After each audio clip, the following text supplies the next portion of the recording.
having a neovagina and not having a penis anymore definitely keeping me from fully healing from gender dysphoria because it kind of keeps part of the autogynephilia alive. I hated the idea of being male. I hated masculinity. It was kind of just the rejection of maleness. That really stemmed from abuse from my father, and I detransitioned after 18 years. The detransition train keeps on a chugging. After 5 years of me warning you that this was going to happen, it was inevitable. And just like I predicted, the majority of these people are either just basic homosexual, people who have been abused, or someone that has some degree of autism. I recently found Ari and I just knew that I had to have him on the channel because his story is just unbelievable and it is all starting to make sense. Welcome to another damage control. This is not just about damage control for the crazy queer people, it's damage control for people that made a mistake and want to heal from it. For those of you seeing me for the first time, hi, I'm Arielle. I'm a lesbian who left the left about 6 years ago, and I am doing my best to continue to distance myself from the queer community and their ideology, who have clearly led us into situations like this. And no, it's definitely not the only one, because I've literally gotten thousands of emails and messages about people who either have experienced this themselves or have friends. It's insane. I was on puberty blockers. I started when I was 12, and I was on testosterone from 14 to 17, and I got top surgery at 17.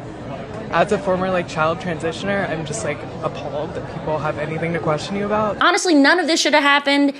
It should have been taken way more seriously from the get-go. And of course, because of stories like Aries, there have been a number of studies that have been performed over the last 3-4 years, and the results are finally starting to come to fruition. Hi, my name's Ari, and I detransitioned after 18 years. Just turned 36. Cross-sex hormones when I was 16. And I kind of had a late puberty start, and cross-sex hormones basically just stunt your puberty. And so I think that has a huge part to play in why I look so young. And so all of this is literally from just 2 years of being back on a testosterone. So, you had to go back on testosterone?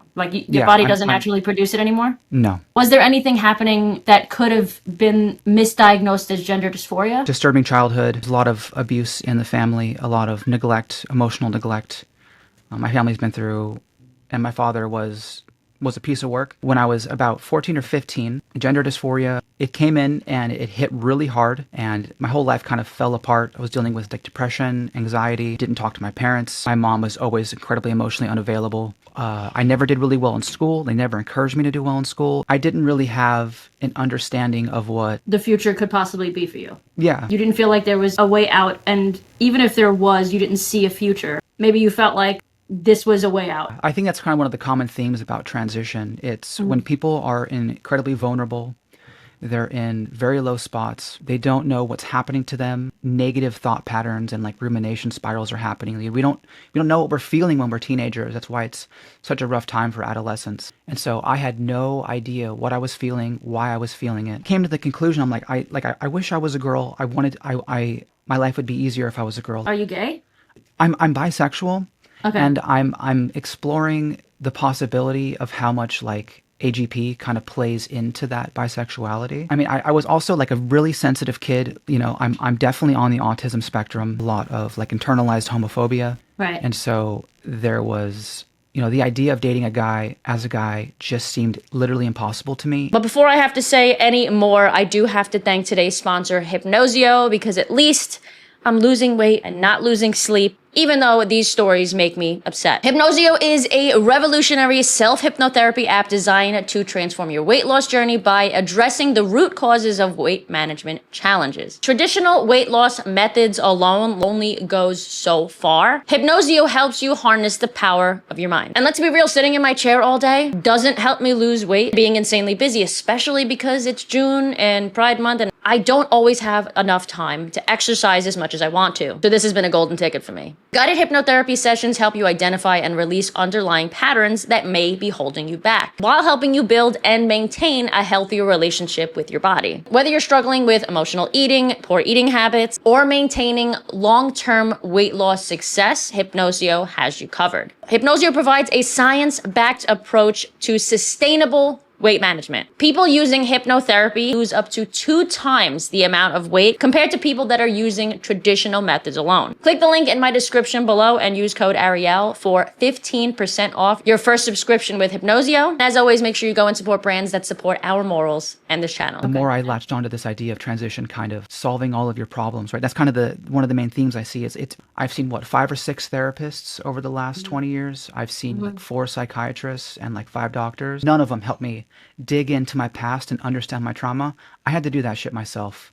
And then when I did, it's like everything came into color, all into focus. And I'm like, oh my God, my whole fucking life. When I finally understood that my gender dysphoria was actually caused by my father. He was a meth addict. I had no idea until a few years ago when I asked my mom, and that was a huge part of it. He constantly struggled with his own masculinity. Like he always acted like he had something to prove. All of his deep insecurities that he refused to face manifested externally and projected it onto everyone. Even his own son, right?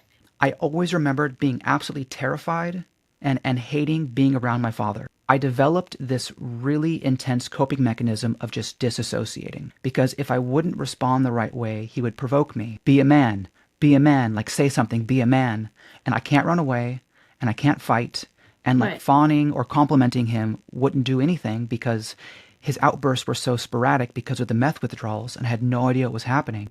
I came to the conclusion, I'm like, maybe if I was a girl, he wouldn't be treating me like this. And so I would just repeat over and over in my head, I wish I was a girl. I wish I was a girl. I don't want to be a boy. Started to transition. That's when I was kind of running away from my past and running away from myself. You know, you change your identity to run away from yourself. How do you move on? Speaking as a detrans person myself, I struggle with purpose and meaning. I am permanently sterilized. Besides the hormones, did you have any major surgeries? Yes. I had bottom surgery. You did? Fuck. Yeah, I had it at 25. A lot of the ones people get is like you invert the penis, and the penis makes up the inside of the kind of vaginal cavity. Like I was basically working and saving up money for this surgery for a few years, and then once I had enough, I asked my doctor like what kinds there were, and then he described one called the colonovagoplasty, and that's where they cut into your abdomen and they cut out a section of your large colon, and they use that as the inside of the vaginal lining. Yeah, it's a mucous membrane, so it produces mucus pustules. How complicated is the human body? What kind of different systems does the body have? Every single one of them is incredibly important. How dangerous is it to cut into a healthy system and then use that to do a elective body-modifying surgery? What are the complications? Like, these things weren't on my mind, right? Of course. You were 20, 25. Your brain's not even fully developed yet. Puberty's stunted. Yeah. And so we don't even know what kind of long-term effects stunting puberty has on the development of the prefrontal cortex. And I saved up the money, and then I ended up flying to Thailand for this surgery. I literally went by myself to Thailand to get in a crazy invasive surgery, 3 weeks in a hotel recovering, and then flew back. I can't even imagine what that would be like. No positive male role models growing up, no emotionally detached parents. You know, I struggled with making friends, socially awkward, on the autism spectrum. I only literally had like fictional characters that I looked up to. And so I'm just like channeling my favorite like anime main character, like you fight and you die for your dream and you do whatever it takes. I was literally willing to die on the operating table because I was so convinced that's what I had to do. Do you have gender dysphoria now because you no longer have a penis? So gender dysphoria has kind of always been there. Like when things get really bad, even now, I still feel that like kind of attachment to it? That gender dysphoria part of it. If I was female, maybe things wouldn't be as hard. Even though now I'm like, that ain't the case. And so it comes and goes. I've had to kind of work myself out of this kind of hatred of masculinity, rejection of like of being a man, because a lot of this is based on stereotypes. I had stereotyped my father as what a man is, and I'm just like, get away from that. Peak masculinity, but that's really toxic masculinity. Yeah. But I'm still attracted to women. It's like when all of my beliefs were coming down about being trans and what happened to me, and everything kind of came into focus. Even though I'm like, oh my goodness, I've done these surgeries, I can't take things back. Overwhelming like wave of just relief. For the first time, I finally in my life have answers as to why I've been struggling and why I've been so emotionally immature, why I've been so depressed, why I've been so anxious. Like, where is all this pain coming from? I finally had an answer.